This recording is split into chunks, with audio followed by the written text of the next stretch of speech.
You ever walk out to your own land one morning and find strangers building something right in the middle of it? No warning, no permission, just rolled in like they owned the place. But here's the real kicker. It wasn't some random squatters or trespassers. It was my own HOA. Yeah, the homeowners association.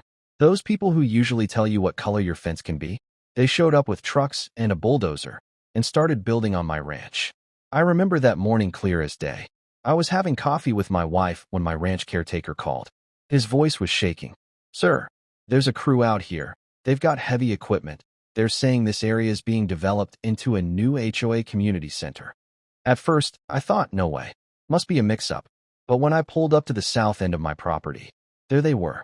3 trucks, a bulldozer, 4 guys in hard hats, walking around like they were scouting a mall project. And this wasn't just any patch of dirt. This was my land.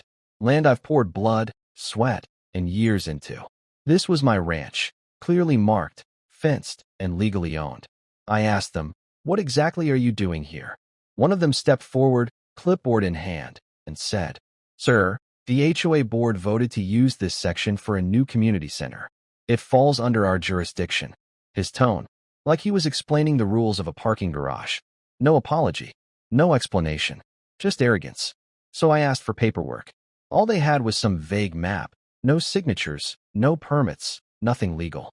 That's when I realized this wasn't just bold, it was criminal. Now imagine this. Someone walks onto your property, tears up your ground, and tells you to deal with it. I looked him in the eye and said, "You've got 10 minutes to clear out, because I'm coming back, and I won't be alone." He smirked. "Is that a threat?"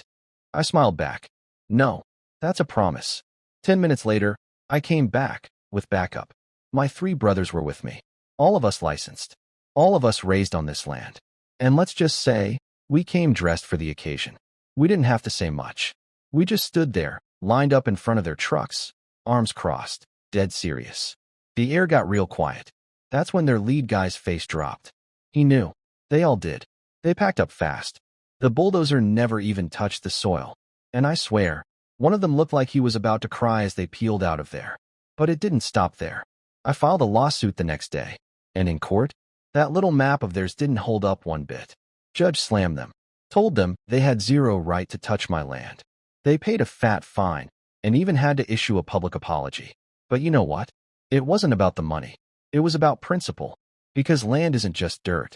It's your legacy, your freedom, your right. And when someone tries to walk in and take that from you, you don't just sit back. You stand up. If you got chills hearing that, good. Because it could happen to anyone. So tell me in the comments, have you ever had to stand up for what's yours? Hit like if you believe in property rights. Share this with someone who needs to hear it. And don't forget to subscribe. Because here, we tell real stories about real people who don't back down. If you felt this story, stick around. Subscribe to QZ Stories and hear the ones no one else dares to tell.